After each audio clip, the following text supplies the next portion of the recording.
మాతృదేవోభవ. నవనీతమును నాకు నోట నిడగా నా నాన్న రారాయటంచు అవమానములు త్రోపులున్ సైచి తానా తల్లి నా నోట ఏ నవనీతమును దాచియుంచినదివో నవ్య ప్రణీత ప్రభాభవమే ఈ సకలోక వైభవము నా భాగ్యంబులాయమ్మవే నా భాగ్యంబులాయమ్మవే. ఏబిఎన్ ఆంధ్రజ్యోతి ప్రేక్షక మహాశయులందరికీ నవజీవన వేదం అనే కార్యక్రమంలో 126వ భాగానికి స్వాగతం పలుకు. ఏప్యన్యదేవతా భక్తా యజంతే శ్రద్ధయాన్వితాః తేపి మామేవ కౌంతేయ యజంత్యవిధిపూర్వకం. భగవంతుడు హిందూ ధర్మంలో ఎంత ఉదారంగా వ్యవహరిస్తాడో చూడండి. హిందూ ధర్మం ప్రకారం చూస్తే భగవంతుడు ఎంత ఉదారంగా ఉంటాడో అర్థమవుతుంది. పోన్లేవయ్యా అర్జున, అందరూ ఆత్మజ్ఞానంలో ఉండాలని ఏం లేదయ్యా, అందరూ ఉండలేరయ్యా, కష్టం. అందుకని ఏదో ఆరాధన చేస్తారు, ఎవరికి నచ్చిన దేవుళ్ళని వాళ్ళు పూజించుకుంటారు, ఏదో విగ్రహం పెడతారు, ఆరాధన చేస్తారు, కొన్నాళ్ళకి ఆ విగ్రహం మళ్ళీ మారుస్తారు, మాకు అచ్చి రాలేదంటారు, ఈ దేవుణ్ణి నమ్ముకుంటే మేము బాగుపడలేదంటారు. అసలు ఇంతమంది దేవుళ్ళు విడివిడిగా ఉన్నారని వారు భావిస్తున్నారు. కానీ వాళ్ళని చూస్తే నాకు జాలి ఇస్తుంది కానీ కోపం రాదయ్యా. ఎందుకంటే ఏకత్వేనా పృథక్త్వేనా అని ఇదివరకే చెప్పాను కదా. కొంతమంది ఏకతాభావంతో చేస్తే కొంతమంది వేరు భావంతో చేస్తారు. వాళ్ళ జ్ఞానస్థాయి అది. అందుకని వాళ్ళు కూడా నన్నే పూజిస్తున్నారయా యజంతి అవిధిపూర్వకం అన్నాడు. ఇది ఎందుకోసం ఈ మాట చెప్పడం అంటే, మనకి ఇవాళ ఆధ్యాత్మికమైనటువంటి ప్రచారం ఎక్కువగా ఏ కేంద్రాల ద్వారా జరుగుతుందో ఆ కేంద్రాల ద్వారానే అజ్ఞానం కూడా ప్రచారం అవుతుంది. ఆ కేంద్రాల ద్వారానే చీకటి ఆకాశం నుంచే వస్తుందంటారు, వెలుగు ఆకాశం నుంచే వస్తుంది. మబ్బులు ఎక్కడి నుంచే, వానలు ఎక్కడి నుంచే, వడగళ్ళు అక్కడి నుంచే, అంతా గాలి దుమారం కూడా అక్కడి నుంచే, అన్నీ అంతే. మరి అలాగా అన్నీ ఒకచోట నుంచే. అనేక రకాల ద్వితీయ శ్రేణి దేవతలు, ఇంకా క్షుద్ర దేవతలు ఈ కోరికలు తీరడం కోసం, వేగంగా తీరడం కోసం ఆరాధన చేయిస్తున్నారు. క్షుద్ర దేవత ఆరాధన అంటారు. ఇదే ఏప్యన్య దేవత భక్త, ఇతర దేవతలను పూజించేటువంటి వాళ్ళు భక్తితో ఉంటారు కొంతమంది. యజంతే శ్రద్ధయాన్వితాః, వాళ్ళ శ్రద్ధ వాళ్ళకు ఉంటుంది. ఎందుకంటే ఈ క్షుద్ర దేవతారాధనలో ముఖ్యంగాను ఏదో నెత్తురులో ముంచిన గుడ్డ తెమ్మంటాడు, లేదా మేకనెత్తురు కావాలంటాడు. అంతే, మీరు మేకనెత్తురే, మళ్ళీ మీరు గొర్రెనెత్తురు తెస్తే పనికిరాదు అక్కడ. అది ఎంత అంటే అంతే, ఒక్క చుక్క తగ్గడానికి వీల్లేదు. ఒక్కసారి మన కోరికల కోసం ఆ జీవిని హింసించడం ధర్మమా అని ఆలోచిస్తే సరిపోయింది. మనం ఆలోచించాం కదా, పోతే పోయే మేకలు, మన పిల్ల ఆరోగ్యం ముఖ్యం. ఆ మేక తల్లికి ఆ మేక పిల్ల నీకు నీ పిల్ల లాంటిది కదా తల్లి. ఆడాళ్ళు ఇలాంటివి చేయరండి, సాధారణంగా మొగాళ్ళు చేస్తారు. ఈ వాళ్ళు దిగారంటే ఈ మధ్య సంతోషం అభివృద్ధి చెందారు, ఇంకేముంది. మన స్వార్థం కోసం ఎన్ని జీవితాలు నాశనం చేస్తున్నామో మనం. మన పిల్లలు గొప్పవాళ్ళు అయినప్పుడు మనకు బ్రాహ్మణం, మన మేక పిల్ల మీద ఉండదా? మన పూజల కోసం దాన్ని భరించే అధికారం మనకెవడిచ్చాడండి? బీసీల ఆలోచన హక్కులన్నీ మానవులకే ఉంటాయి. మేక హక్కుల సంఘాలు, గొర్రె హక్కుల సంఘాలు, కోడి హక్కుల సంఘాలు లేవు. మరి వాళ్ళకి యూనియన్ లేదు కదా వాటికి. కానీ వాడికి ఉంది యూనియన్. ఆ యూనియన్ ప్రెసిడెంట్ భగవంతుడు, శ్రీకృష్ణ పరమాత్మ. ఆయన వాదిస్తున్నాడు. వేస్తారయ్యా అజ్ఞానం. దీన్నే అవిధిపూర్వకం అన్నాడు. అది విధి కాదు, అది పద్ధతి కాదు. కానీ జరుగుతుంది కొంత పని. ఎలాగంటే క్షుద్రదేవత ఆరాధన ఎలాంటిదంటే, మనకు బాగా తెలిసే ఉదాహరణ చెప్పుకోవాలంటే, ఇప్పుడు మనం కొత్తగా ఇల్లు కట్టుకున్నాం, విద్యుత్ కనెక్షన్ కావాలి. వెంటనే ఆ కార్యాలయం వరకు దరఖాస్తు పెట్టాం. సరే, ఇప్పుడు ఈవేళ ఏదో పూర్వం అయితే ఎక్కడి నుంచో పెద్ద స్తంభాలు వేయడం, తీగలు లాగడం అంతా ఉండేది. ఇప్పుడు అంత పని ఏం లేదు. ఎలాగో మనం ఉన్న చోట విద్యుత్ ఉంది, ఏదో ఓ స్తంభం నుంచి ఒక కనెక్షన్ ఇవ్వడమే, చిన్న పనే. కానీ సరే, ప్రభుత్వ కార్యాలయాలు తడిపేది తడపాలి, నడిపేది నడపాలి, తడిపితే కానీ నడపరు. ఏదో చేసాం, అది కూడా అయింది. ఇచ్చారు, ఓ మీటర్ ఇచ్చారు, ఓ నెంబర్ ఇచ్చారు, ఓ సర్వీస్ నెంబర్ అన్నారు, అదేదో పెట్టారు, ఓ మీటర్ పెట్టారు. లోపల ఏదో మనం వైరింగ్ చేసి ఎలాగో ఇల్లు కట్టేటప్పుడే కాస్త లోపల ఇలా గాడి పెడుతున్నారుగా, ఇది వరకులో కాదు పైకి కనపడాలి, అది ఏదో చేశారు. సరే, దానికి ఎవరో ఒక విద్యుత్ మనిషి వచ్చాడు, ఎలక్ట్రీషియన్ వచ్చాడు, విద్యుత్ కార్మికుడు వచ్చాడు, ఆయన పని ఆయన చేశాడు. మొత్తం ఇదంతా సక్రమంగా మనం ఏదో ఆఫీసులో మనం పెట్టే కాగితం పెట్టాం, కట్టే రుసుము ఏదో కట్టాం, వాళ్ళు వచ్చారు ఇచ్చారు, అంతా అధికారికంగా జరిగిపోయింది. అటువంటిప్పుడు గమనించండి మీరు, ఆ తీగ ఆ ఏర్పాటు అంతా కూడా సక్రమంగా పద్ధతిగా జరగడం వల్ల విద్యుత్ ఉంటే దీపాలు వెలుగుతే లేకపోతే వెలగవు. కానీ షాక్ కొట్టడం జరగదు. ఎందుకు జరుగుతుంది? ఏర్పాటు అంతా బాగా జరిగిందిగా, పక్కాగా ఎటువంటి దోషము లేదు. వారే వచ్చారు, శాఖ వారు వచ్చారు, విద్యుత్ శాఖ వారు వచ్చారు, ఎలా చేయాలో అలా చేశారు. అంతా బాగుందో లేదో చూశారు. అమ్మ దీని కెపాసిటీ, దీని శక్తి ఎంత, దీని మేరకు మేము ఇస్తాం, మంచిది ఇచ్చారు. ఇదంతా సక్రమంగా జరిగింది. ఇది భగవంతుడిని మనం సక్రమంగా ఆరాధించే విధానం ఎలాంటిది? ఒక వైదిక ధర్మం ప్రకారం, దక్షిణాచారం ప్రకారం ఏదో ఆకులో పువ్వులో బెల్ల మొక్క నైవేద్యం పెట్టడం, అక్కడ కూర్చోవడం, భక్తిగా 4 పద్యాలు పాడుకోవడం, స్తోత్రాలు చదువుకోవడం, క్రమంగా ఆయన అనుగ్రహించమని కోరడం, ఎప్పటికో ఆయన అనుగ్రహించడం, అవన్నీ జరుగుతాయి, పద్ధతిగానే జరుగుతాయి. జరిగితే లేకపోతే లేదు, షాక్ కొట్టదు.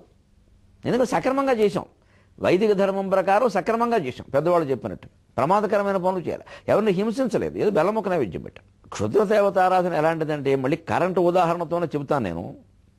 వినాయక చవితికి పందిళ్ళు వేస్తారు, వేసి రోడ్డు పక్కన వేస్తారు పందిరి.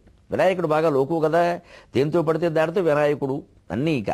ఇంకా ఈ చెప్పులతోటి బ్రాంతి సీసాలతోటి వినాయకుడిని చేద్దామని ఎవరికి ఆలోచన రాలా. వస్తుంది ముందు దేశం అభివృద్ధి చెందితే అది కూడా వస్తుంది. ఇటకలతో వినాయకుడు, ఇనప కమ్మీలతో వినాయకుడు, సిమ్మె అన్నీ వచ్చినప్పటికి అది వస్తుంది. కూరగాయలతో వినాయకుడు, పళ్ళతో వినాయకుడు, ఇవన్నీ వస్తాయి. ఇంకా క్రమంగా చెక్క మొక్కలు, టెక్క మొక్కలు అన్నీ మనకు లోకమైపోయాడు బాగా. సరే, దానికి తోడు పందిరి వేసేస్తారు, ఓ 10 రోజులు ఉత్సవాలు చేసేస్తారు. కానీ కరెంట్ కావాలి. ఇందులో మరి లెక్క ప్రకారం తీసుకుని బిల్లు ఏది కట్టాలంటే ఎవడు కడతాడు? డబ్బులు ఎవరి దగ్గర ఉన్నాయి? ఇవి ఉన్నాయి ఎవడగా? ఇప్పుడు ఈ పేరు మీద చందాలు వసూలు చేయడమే కానీ ఇందులో ఖర్చు పెట్టేది ఎంత, నొక్కేసేది ఎంత, ఈ గొడవలన్నీ ఉన్నాయి. అందుకని ఏం చేస్తాడు, పక్కనే కరెంట్ వైర్ ఉంటుంది, కరెంటు స్తంభం ఉంటుంది, దాని నుంచి లాగేస్తాడు కనెక్షన్. అక్రమ సంబంధం, అక్రమమే అది. శుభ్రంగా వైరు లాగేస్తాడు. ఆ వినాయకుడు పందిట్లో వినాయకుడు తొండడానికి పెట్టేస్తాడు, దీన్ని పట్టుకెళ్ళి ఆ పక్కన బల్బు మీటర్ దగ్గర పెట్టేస్తాడు. పెట్టేసి కరెంట్ వచ్చేస్తుంది, ఓ బల్బులు వెలిగిపోతూ ఉంటాయి. బిల్లు కట్టక్కల, ఎందుకని నేరుగా వచ్చేస్తుంది, అక్కడే లెక్కేం లేదు, దానికి మీటర్ లేదుగా. దీనికోసం ఆ స్థానికంగా ఉండే రాజకీయ నాయకులు పట్టుకుంటాడు. వారు కూడా మరి దైవభక్తి ఎక్కువ లేదు. ఎందుకు ఎక్కువ అంటే దేవుడి మీద నమ్మకం కాదు, నిజంగా దైవభక్తి ఉన్నవాడు ఇటువంటి వ్యవహారాన్ని సమర్థించడం. ఏమిటి పని? అసలు దేవుడి దగ్గరికి ఎందుకు మనం పెట్టాము, ఇక్కడ వినాయకుడిని ఎందుకు పెట్టాము? ప్రజల్లో ధర్మం నీతి వృద్ధి చెందాలి కదా. మనం కరెంట్ కనెక్షన్నే అవినీతి పద్ధతిలో లాగుతుంటే ధర్మం ఎలా వృద్ధి చెందుతుందండి? అసలు ఈ ప్రాథమికమైన ఆలోచన లేదండి. మేము 10 అడుగులు పెట్టాం, మేము 20 అడుగులు పెట్టాం, మేము 100 కేజీల లడ్డు పెడితే మేము 200 కేజీల లడ్డూలు పెట్టాం, వారు 10 లైట్లు పెడితే మేము 100 లైట్లు పెట్టామని చెప్పుకోవడమే తప్ప మేము నీతికి కట్టుబడి ఉన్నామని చెప్పుకునేవాడు ఒక్కళ్ళేడు. అది అవసరం లేదు. అందుకే దేవుడు వీళ్ళని ఎవరిని కరుణించడం, పైగా శాపాలు వచ్చేస్తాయి అందరికీ. దైవ పూజ చేసే విధానం ఇది కాదు. అక్రమంగా కరెంటు లాగి దేవుణ్ణి పూజిస్తావా? ముందు అక్రమమైన పని ఆపేయాలి. అలా చేస్తే ఏం జరుగుతుందో చూడండి, ఈ ఉత్సవాలు జరిగిపోవచ్చు. మా బోటిగాళ్ళని పిలిచి ప్రవచనాలు, సరే మేము కరెంట్ ఎక్కడ పెట్టారో చూసుకుని మేము మాట్లాడారంటే మాకు కుదరగా, మాకు మైకు పెట్టారు, మాకు ఒళ్ళు తెలియదు, మేము మాట్లాడుతూనే ఉంటాం. కానీ ఎప్పుడో అప్పుడు చూడండి, చాలా చోట పందిరి అంటుకుంది, షార్ట్ సర్క్యూట్ వచ్చింది, 10 మంది మృతి, 20 మంది కృతి అని వస్తుంది పేపర్లో. ఎందుకు వచ్చింది? ఇదే అక్రమమైన వ్యవహారం. అదే విద్యుత్ శాఖ వారు వచ్చి వారు చేసే ఏర్పాట్లన్నీ చేసి ఆ తీగల ఏర్పాటు సరిగ్గా జరిగిందా లేదో చూసి దానికి సంబంధించిన కనెక్షన్ ఇస్తే ప్రమాదాలు జరగవు. ఇళ్లలో ప్రమాదాలు జరగవే. పందిళ్లలో ఎందుకు జరుగుతున్నాయి? విపరీతమైన లోడుతో వదిలేస్తారు కరెంట్, ఒకసారి హై వోల్టేజ్ ఇస్తారు, అది ఆ వైరింగ్ తట్టుకోలేదు, వీళ్ళు సరైన వైరింగ్ చేయరు అక్కడ. అలాగే తాటాకు పందిళ్ళు వేస్తారు, అవి ఎండిపోతాయి, 2 రోజులకి అంటుకుంటాయి. గుడ్డలు, డేరాలు, శామియానాలు కడుతున్నారు, అవి కూడా అంటుకుంటాయి. అన్ని అంటుకునే పదార్థాలు పెట్టేసేసి కరెంటు వైర్లు అందులోంచి తోసేస్తే ఎక్కడో ఒక చోట వైరు కొంచెం పిగిలిపోయి ఆ రాగి తీగలు బయటకు వచ్చేలా ఉంటే మరి షాక్ కొట్టదా? షార్ట్ సర్క్యూట్ జరగదా? ఇది క్షుద్ర దేవతారాధన సరిగ్గా ఇలాంటిది. మన ప్రయోజనం నెరవేరింది, 10 రోజుల్లో వినాయకుడిని పూజించేసాం, రూపాయి ఖర్చు లేదు, శుభ్రంగా మనకేదో దైవానుగ్రహం కలిగింది తొందరగా అని అనుకుంటున్నాను తప్పితే షాక్ కొట్టిందని తెలియకపోతే ఎలాగా? సరిగ్గా బగళాముఖి, ప్రత్యంగిర, రకరకాల దేవతలన్నీ ఆకారాలు కూడా నోట్లో కూరలు పెట్టుకుని భయంకరంగా ఉంటాయి. చూస్తే తెలిసిపోతుంది ఎటువంటి దేవత, వేరే ఏం అక్కల. చిన్న మస్తా, చేతిలో తలకాయ పట్టుకోవడం, అందులోంచి నెత్తురుస్తూ ఉండడం, కిందేమో స్త్రీ పురుష సంగమాలు జరగడం, ఇవన్నీ ఆరాధనలు తెలిసి తెలియని విధానాల్లో కనుక చేస్తే కరెంటు షాక్ కొట్టినట్టు కొట్టిబారేస్తుంది. అందుకే దీన్ని శ్రీకృష్ణుడు అవిధిపూర్వకం, ఇది విధి కాదు. అయినా వాళ్ళని చూసి జాలి పడతాను నేను, ఎందుకంటే కనీసం వాళ్ళ కోరికలు కొన్ని తీరితే ఆ దేవతల మీద కొంచెం నమ్మకం కలుగుతుంది కదా, కొంచెం మొదలుపెట్టి చేస్తాడు కదా, క్రమంగా వీళ్ళందరినీ మించిన దేవుడు పరమాత్మ అని అర్థమవుతుంది కదా, అప్పటికైనా దారిలోకి వస్తారు కదా. ముందు ఏదైనా జరగాలంటే కొంచెం నమ్మకం కలగాలి కదా, ఆ నమ్మకం లేకపోతే ఎలా వస్తాడు? అందుకని అజ్ఞానులైనా దాన్ని నేను వ్యతిరేకించకుండా వాళ్ళని అనుగ్రహిస్తా, ఎందుకంటే ఒకనాటికైనా తెలుసుకుంటారని. మనం 9 అధ్యాయాలైనా 120 భాగాలైనా ఇంకా నెమ్మదిగా తెలుసుకుంటూ ఉంటే ఎలాగండి? మనం కాస్త వేగం పెంచుదాం.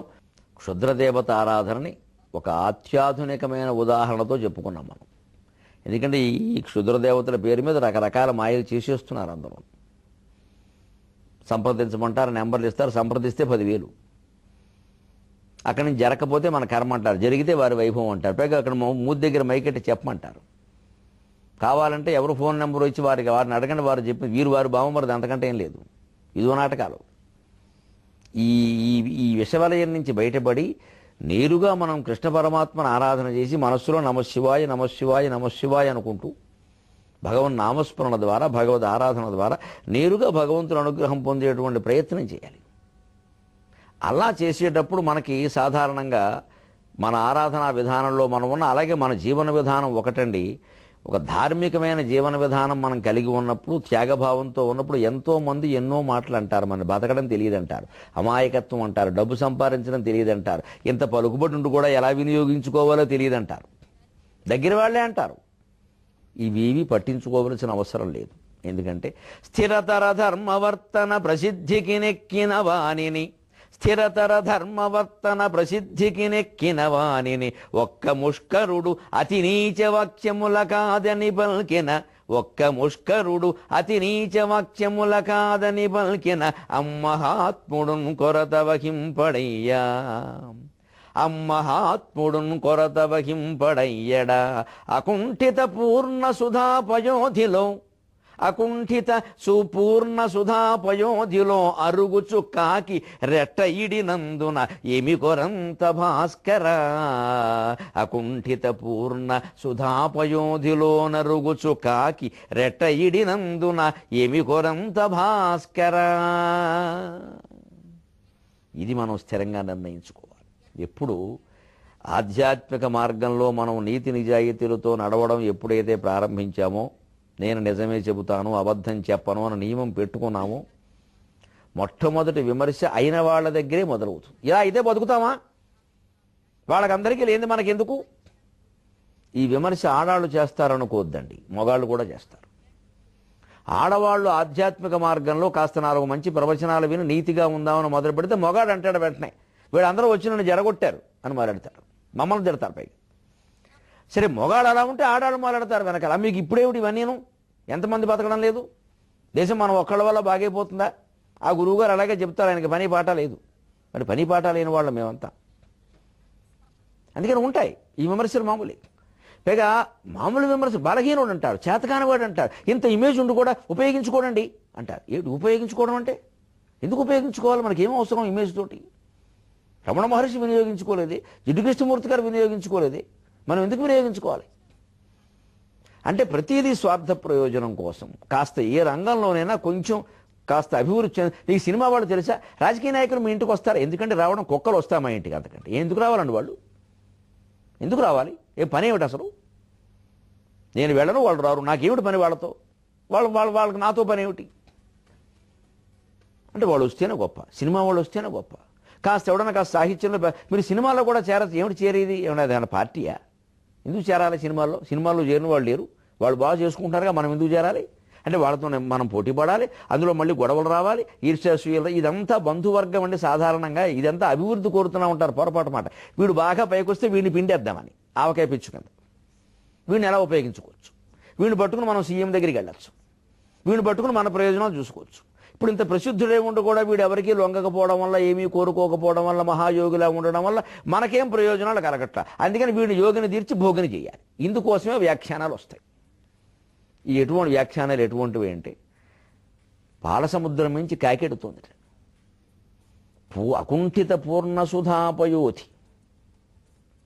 అకుంఠితమైనటువంటి పాలసముద్రం, పోనీ మామూలు సముద్రమే అనుకోండి, దానికి ఒక కాకి వెడుతుంటే కాకి దానికి ఏముందని ఓ రెట్టేసింది. సముద్రంలో కాకి రెట్టింటారు. అందుకని ఏమైంది? సముద్రానికి నష్టం ఏమిటి?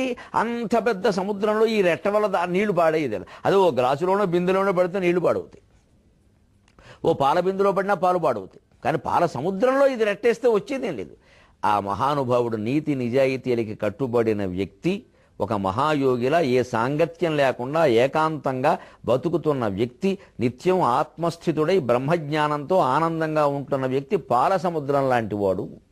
ఈ విమర్శలు చేసేవాళ్ళు కాకులు, వాళ్ళు చేసే విమర్శ ఓ రెట్ట, దానికి భయపడే పని లేదు. స్థిరతర ధర్మవర్తన ప్రసిద్ధికి నెక్కిన వాణిని, ధర్మము నీతి, ధర్మం నీతి, నాకు ఇతర బంధాలు వీటికంటే ధర్మమే ముఖ్యం అని మాట్లాడేవాడి లోకం కాకుల్లా పొడి చేస్తుందండి.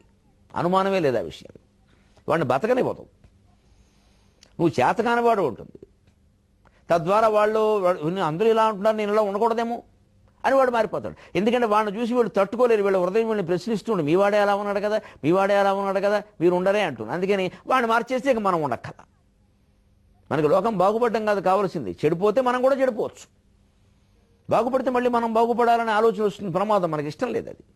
అందుకే చేస్తారు ఈ విమర్శలన్నీ.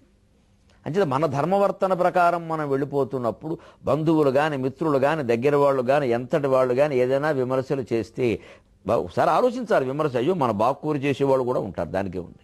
నేను ఆలోచించాలి. ఎంత ఆలోచించినా మన మార్గం మనకి సరైంది అని భగవంతుడు సాక్షిగా మనకు అనిపిస్తుంది అంటే వెళ్ళిపోవడమే, ఇంక మళ్ళీ ఆలోచించే పని లేదు. వాళ్ళు చేసే విమర్శ సముద్రంలో కాకిరెట్ట తీసవతలు బారే, ఇప్పుడు దాంతో సంబంధం లేదు.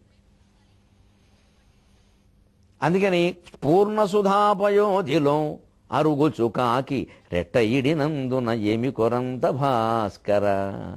ఆ కాకి రెట్ట వేస్తే ఏమైనా నష్టవేదన ఉందో, ఏమన్నా నష్టమేడు, దానికి ఏమిటి వస్తుంది, కొంపలు అంటుకుంటాయి. అందుకని ఆ ఇతర విమర్శలని ఏది పట్టించుకోవాలి, ఏది పూర్తిగా పట్టించుకోవద్దని కూడా చెప్పట్లా. అలాగని దుర్మార్గాలు చేసుకుంటూ పోయి అహంకారాలతో పోయి ఎవరన్నా విమర్శ చేస్తే ఎరుగుపోతుంటే కుక్కలు మురుగు, అసలు మనదే కుక్క బుద్ధి, వాడిని అంటాం ఏమిటి?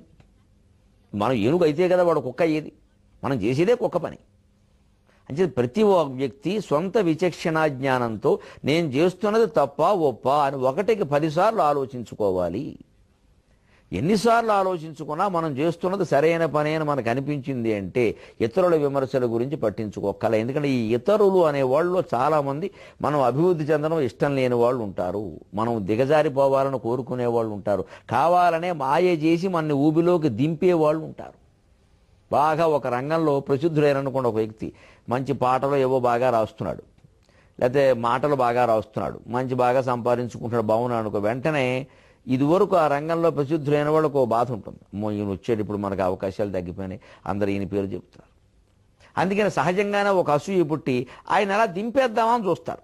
ఆయనకు దుర్వ్యసనం అలవాటు చేయడము, ఆయన మీద ఏవో నేరాలు చెప్పడము, ఎవరికో చాడీలు చెప్పి ఆయన పక్కకి తప్పించడము, ఏదో ఒకటి చేస్తారు. ఈ ప్రయత్నాలను కూడా భగవంతుడు నమ్ముకుని స్థిరమైన ధర్మవర్తనతో ఎదుర్కోవాలి తప్ప బెదిరిపోకూడదు రంగం నుంచి ఎప్పుడూ కూడా. అలా స్థిరంగా ఉండగలిగితే భగవంతుడు మనని కాపాడడానికి సిద్ధంగా ఉన్నాడు. స్థిరతర ధర్మవర్తన ప్రసిద్ధికి నెక్కిన వానిని ఒక్క ముష్కరుడు అతి నీచ వాక్యముల కాదని బల్కిన అమ్మహత్పుడున్ కొరత వహింపడేయడా అకుంఠిత పూర్ణ సుధాపయోధిలో అరుగుచు కాకి రెట్టయిడినందున ఏమి కొరంత భాస్కర. స్థిరతరమైనటువంటి ధర్మవర్తన మనకుందా లేదా అది మనం చూసుకుంటూ వెళ్ళిపోవాలి తప్ప ఇతరుల విమర్శల గురించి అంత బాగా ఎక్కువ పట్టించుకోవలసిన అవసరం, ముఖ్యంగా స్వార్థంతో చేసేటువంటి మన మీద ప్రయోగాలు, ప్రలోభాలకు గురి చేయడం, విమర్శలు, ఇవన్నిటికీ మనం బాధపడి అయ్యో ఎంతమంది ఇలా అంటున్నారే, మనం వీళ్ళు ఎవరికి ఉపయోగపడకపోతే మనం ఎలా ఉంటాం అని చెప్పి వాళ్ళ బంధువుల మాటలో, మిత్రుల మాటలో పట్టించుకుని మనది రంగంలో దెబ్బతినేయడం. మళ్ళీ వీళ్ళే వెనకాల ఏమంటారు అంటే అలా అయిపోయాడండి, ఎవడైనా అలాగే అయిపోతుంది, మన వాళ్ళు ఎప్పుడూ అంతేనండి అని మళ్ళీ వ్యాఖ్యానం వీళ్ళే అంటున్నారు. నిలబెట్టుకోవడం తెలియదండి అంటే నిలబెట్టుకోకుండా చేసింది వీళ్ళే. అందుకనే ఎప్పుడూ ఎటువంటి వ్యాఖ్యానాలు పట్టించుకోవద్దు. మన ధర్మ మార్గంలో మనం ఖచ్చితంగా వెళ్ళిపోతున్నప్పుడు ఇతరులు నిందిస్తే ఏం చెయ్యాలి? దీనికి 3 రకాల మార్గాలు 3 మహానుభావుల ద్వారా ఉన్నాయి. ఒకటి బుద్ధుని మార్గం. ఆయన కాంపిల్య నగరంలో బ్రహ్మాండంగా ఆయన చెప్పదలుచుకున్న మాటలేవో గంభీరంగా చెప్పి వెళ్ళిపోతున్నాడు. ఆయన ఆ రోజుల్లో ఆయన మాటలకి ఆయన అహింస పరమో ధర్మ అని నమ్మాడు కాబట్టి ఆ భావోద్వేగానికి, ఆ ప్రసంగానికి అందరూ ఆకర్షితులు అవ్వడం కాదు, వెంటనే బౌద్ధ ధర్మంలోకి వచ్చేసేవారు. గుండు గీసుకోవడం, చెప్పించుకోవడం వచ్చేసేవారు. ఆయన వెనకాల వెళ్ళిపోయేవాడు. ఆయన ప్రసంగం మొదలై ముగిసేలోగా ఓ 10 గుళ్ళు తయారయ్యేవి. మంచి చెడ్డలు దాని పరిణామాల తర్వాత విషయం అంత ప్రభావం ఉండేది. ఇప్పటికీ ప్రపంచంలో మీకు బౌద్ధుల సంఖ్య చాలా ఎక్కువ. అనేక దేశాలు అధికారమతంగా బౌద్ధాన్ని అంగీకరించిన దేశాలు ఉన్నాయి. రాను బుద్ధులు ఎలా మారిపోతాయి, మతాలు ధర్మాలన్నీ మొద్దుబారిపోయి కేవలం సాంకేతికంగా మిగులుతాయండి. ఏవో 5 చిహ్నాలు ఉన్నాడు, 5 ముఖ్యం అంతే, ఇంక మిగిలిన ఉండకపోయినా పర్వాలా. అసలు మనస్సులో ఏముందో ఎప్పుడు ఆలోచించు. అందుకే నేను ఎప్పుడు ఆ మనస్సు మీద దృష్టి పెట్టమని చెబుతా దయచేసి. మన మతం కూడా, హిందూ ధర్మం కూడా ఇలాగే తయారవుతుంది. ఆకులు పువ్వులు అట్టిపళ్ళు అగరొత్తులు ముఖ్యం, దదులు తీర్థాలు స్నానాలు నెత్తిమీద జల్లుకోవడాలు ఇది ముఖ్యమైపోయింది తప్పితే ఆ మానసికమైన పవిత్రత అది దాని మీద దృష్టి పెట్టకపోతే మొద్దు పారిపోయి కొట్టుకుంటాను చివరికి. ఆ నది గొప్పదా ఈ నది గొప్పదా అని చర్చిస్తే గోదావరి వాళ్ళు కృష్ణా వాళ్ళు వచ్చి నది మీద చేరు కొట్టుకుంటారు. దానివల్ల ఏమవుతుంది? నష్టం అయిపోతుంది. అందుకని బుద్ధుడిని ఇలాగే ఆవేళ వైదిక ధర్మానికి వ్యతిరేకంగా ఆయన ఏదో వారించడం వల్ల ఒక ఆయన వైదిక ధర్మాన్ని ఉన్నవాడు కోపం వచ్చేసి వెళ్ళి బండబూతులు తిట్టేశాట. వెళ్ళిపోతుంటాయి. ఆయన అలాగే నిలబడ్డాడు. పావు గంట కాదు అరగంట సేపటి పట్టి తిడుతున్నాడు. ఆయన ఏం మాట్లాడడం లేదండి. బుద్ధుడంటే బుద్ధుడే. నిలబడితే ఈ తిట్టిన ఆయనకు ఒళ్ళు మండి ఎంతసేపు తిడతాయండి మనం మాట్లాడకపోతే. పావు గంట అయ్యాక ఒళ్ళు మండిపోయి ఏ బండరాయివా సిగ్గులేదా మాట జవాబు చెప్పమే అన్నట్ట. వెంటనే అన్నట్టు ఆయన, ఏమండి మీరు ఎవరంటే అన్న పెళ్ళికి వెళ్ళినప్పుడు ఒక బహుమతి తీసుకెళ్లారు, వాళ్ళు వద్దని చెప్పారు, తీసుకోలేదు, అప్పుడు మీరు ఏం చేస్తారు అన్నట్టు. ఏం చేస్తాం? మేము పట్టుకుపోతాం అన్నట్టు. మంచిదండి, మీరు ఇచ్చిన బహుమతి కూడా నేను తీసుకోవట్లే, మీరే పట్టుకుపోనారట. ఎంతసేపు తిట్టిన తిట్లన్నీ నీకు ఇప్పుడు ఏమైపోతారండి తిట్టిన పండితుడు. ఇది బుద్ధుడి మార్గం.